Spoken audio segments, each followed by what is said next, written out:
ಮೈಸೂರು ಜಿಲ್ಲಾ ಅಖಿಲ ಭಾರತ ವೀರಶೈವ ಲಿಂಗಾಯತ ಮಹಾಸಭಾ ಚುನಾವಣೆ ರಾಜ್ಯಾದ್ಯಂತ ನಡೀತಾ ಇದೆ. ಅದೇ ರೀತಿ ಮೈಸೂರು ಜಿಲ್ಲೆಯಲ್ಲೂ ಕೂಡ ನಮ್ಮ ಸಮಾಜದ ಅನೇಕ ಮುಖಂಡರುಗಳು ಈ ಜಿಲ್ಲೆಯ ಸಮಾಜದ ಏಳಿಗೆಗಾಗಿ ಶ್ರೇಯೋಭಿವೃದ್ಧಿಗಾಗಿ ಶ್ರಮಪಟ್ಟು ಒಂದು ನಮ್ಮ ಸಮಾಜವನ್ನು ಸಂಘಟನೆ ಮಾಡಬೇಕು ಅಂತೇಳಿ ಹಲವಾರು ಯುವಕರು ಹಿರಿಯರು ಎಲ್ಲರೂ ಕೂಡ ಈಗಾಗಲೇ ನಾಮಪತ್ರವನ್ನು ಹಾಕ್ತಾ ಇದ್ದಾರೆ. ಅವ್ರಿಗೆಲ್ಲರಿಗೂ ಶುಭವಾಗಲಿ ಅಂತ ಹೇಳ್ತಾ, ನಾನು ಕೂಡ ಜಿಲ್ಲಾ ಘಟಕದ ಅಧ್ಯಕ್ಷರ ಸ್ಥಾನಕ್ಕೆ ಈಗಾಗಲೇ ನಾನು ಕೂಡ ನಾಮಪತ್ರವನ್ನು ಸಲ್ಲಿಸ್ತಾ ಇದ್ದೇನೆ. ನಾನು ರಾಜ್ಯ ಘಟಕದ ಖಜಾಂಚಿಯಾಗಿ ಮತ್ತು ರಾಜ್ಯದ ಹಲವಾರು ಜಿಲ್ಲೆಗಳಲ್ಲಿ ಪ್ರತಿಯೊಂದು ಜಿಲ್ಲೆಗೂ ಭೇಟಿ ಕೊಟ್ಟು ಸಂಘಟನೆ ಮಾಡಿ ಮತ್ತು ಈ ಜಿಲ್ಲೆಯಲ್ಲೂ ಕೂಡ ಹಲವಾರು ನಮ್ಮ ಸಮಾಜದ ಕಾರ್ಯಕರ್ತರನ್ನ ಅಂದರೆ ನಮ್ಮ ಸಮಾಜದವ್ರನ್ನ ಸದಸ್ಯತ್ವವನ್ನು ಕೂಡ ಅಭಿಯಾನವನ್ನು ಮಾಡಿದ್ದೇವೆ. ಅದೇ ರೀತಿ ಕಳೆದ ಬಾರಿ ಒಂದು ಯುನಾನಿಮಸ್ ಆಗಿತ್ತು ಚುನಾವಣೆ.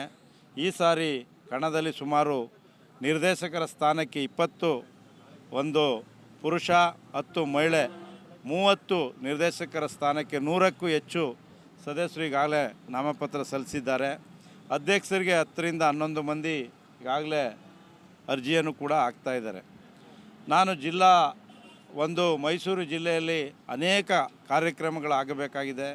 ಅದು ನಮ್ಮ ಜಿಲ್ಲಾ ಒಂದು ಸಮುದಾಯ ಭವನ, ವೀರಶೈವ ಲಿಂಗಾಯತ ಭವನ ಆಗಬೇಕು ಮತ್ತು ನಗರಕ್ಕೂ ಕೂಡ ಒಂದು ನಿವೇಶನ ಪಡೆದು ಒಂದು ಭವನ ಆಗಬೇಕು. ಇದಲ್ಲದೆ ಇನ್ನೂ ಅನೇಕ ಕೆಲಸ ಕಾರ್ಯಗಳು ಸಮಾಜದ ಏಳಿಗೆಗಾಗಿ, ತುಳಿತಕ್ಕೆ ಒಳಗಾದವರ ಏಳಿಗೆಗಾಗಿ, ವಿದ್ಯಾರ್ಥಿಗಳಿಗಾಗಿ ಮತ್ತು ರೈತರ ಪರ ಅನೇಕ ಕಾರ್ಯಕ್ರಮಗಳನ್ನ ನಾವು ಜಿಲ್ಲಾ ಮಟ್ಟದಲ್ಲಿ ಪ್ರತಿಯೊಂದು ತಾಲೂಕಲ್ಲೂ ಕೂಡ ನಾವು ಮಾಡಬೇಕಾಗುತ್ತೆ.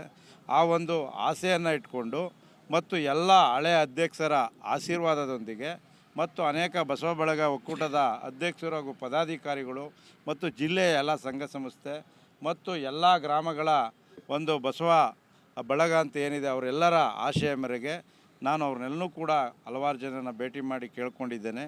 ಸ್ಪರ್ಧೆ ಮಾಡಬೇಕು ಅಂತೇಳಿ ಸ್ಪರ್ಧೆ ಮಾಡ್ತಾಯಿದ್ದೀನಿ. ಹೆಚ್ಚಿನ ರೀತಿಯಲ್ಲಿ ಈ ಜಿಲ್ಲೆಯಲ್ಲಿ ಕೆಲಸ ಮಾಡಬೇಕು, ಒಂದು ಹೊಸತನ ಬರಬೇಕು ಜಿಲ್ಲೆಗೆ, ಅನೇಕ ಕಾರ್ಯಕ್ರಮಗಳನ್ನ ಮಾಡಬೇಕು ಅಂತೇಳಿ ಇವತ್ತು ತೀರ್ಮಾನ ತಗೊಂಡು ನಾನು ಈ ಒಂದು ಎಲ್ಲರ ಒತ್ತಾಯದ ಮೇರೆಗೆ ಮತ್ತು ಎಲ್ಲರ ಆಶೀರ್ವಾದದ ಮೇರೆಗೆ ಇವತ್ತು ಜಿಲ್ಲಾ ಅಧ್ಯಕ್ಷ ಸ್ಥಾನಕ್ಕೆ ನಾಮಪತ್ರವನ್ನು ಹಾಕ್ತಾಯಿದ್ದೇನೆ. ಅದಕ್ಕೆ ಹಲವಾರು ಜನ ನನ್ನ ಸ್ನೇಹಿತರು ಮತ್ತು ಮತದಾರರು, ನಮ್ಮ ಸಮಾಜದ ವೀರಶೈವ ಲಿಂಗಾಯತ ಮತದಾರರು ಎಲ್ಲ ಥರದರೂ ಕೂಡ ಬೆಂಬಲ ಇದೆ ಅಂತ ಹೇಳ್ತಾ, ಮತ್ತು ಈ ಜಿಲ್ಲೆಯಲ್ಲಿ ಒಳ್ಳೆಯ ಉತ್ತಮ ಕೆಲಸ ಮಾಡಲಿಕ್ಕೆ ನನಗೊಂದು ಅವಕಾಶ ಕೊಡಿ ಅಂತೇಳಿ ಜಿಲ್ಲೆಯ ಎಲ್ಲ ವೀರಶೈವ ಲಿಂಗಾಯತ ಮತದಾರರಲ್ಲಿ ನಾನು ಮನವಿ ಮಾಡ್ಕೋತೇನೆ. ಇಲ್ಲಿ ತನಕ ಇಲ್ಲದೇ ಇರೋಂಥ ಸಮುದಾಯ ಭವನ ಈ ಹಿಂದೆ ಇದ್ದಂಥ ಅಧ್ಯಕ್ಷಗಳು ಯಾರು ಮಾಡದೇ ಇರೋದು ಕೇವಲ ನೀವು ಚುನಾವಣೆಗೋಸ್ಕರ ಹೇಳ್ತಾ ಇದ್ದೀರಿ, ಹೇಗೆ? ಖಂಡಿತ ಇಲ್ಲ. ಕಳೆದ ಬಾರಿ ಮಾನ್ಯ ಯಡಿಯೂರಪ್ಪನವರು ಸಹಕಾರದಿಂದ, ವಿಜೇಂದ್ರ ಅವ್ರ ಸಹಕಾರದಿಂದ ಮತ್ತು ಎಲ್ಲ ಅನೇಕ ನಮ್ಮ ಮಹಾಸಭಾದ ಪದಾಧಿಕಾರಿಗಳ ಸಹಕಾರದಿಂದ ಈಗಾಗಲೇ ನಿವೇಶನ JSS ಲೇಔಟಲ್ಲಿ ಈಗಾಗಲೇ ಆಗಿದೆ. ಅದು ಹೋದ ಸರಿ ಅದು ಒಂದು ಗುದ್ದಲಿ ಪೂಜೆನೂ ಕೂಡ ಆಗಿತ್ತು. ಅದು ಬಿಲ್ಡಿಂಗ್ ಆಗಬೇಕಿತ್ತು. ಕೆಲವು ಕಾರಣಗಳಿಂದ ಅದು ಆಗಿಲ್ಲ. ನಾನು ಯಾವುದೇ ಕಾರಣಗಳನ್ನ ಈ ಸಂದರ್ಭದಲ್ಲಿ ಚುನಾವಣೆ ಸಂದರ್ಭದಲ್ಲಿ ಹೇಳಲಿಕ್ಕೆ ನಾನು ಇಚ್ಛೆ ಪಡಲ್ಲ.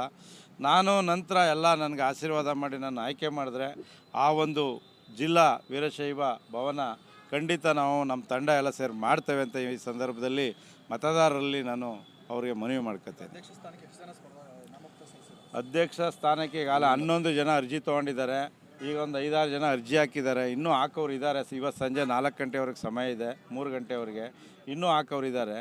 ಯಾರೇ ಸ್ಪರ್ಧೆ ಮಾಡಿದ್ರೂ ನಾನು ಕೂಡ ಅನೇಕ ಹಿರಿಯರು ಮಾತು ತೊಗೊಂಡು ಈಗ ತೆಗಿಯೋಂಥದ್ದು ನಾಳಿದ್ದಿದೆ. 8ನೇ ತಾರೀಕಿದೆ.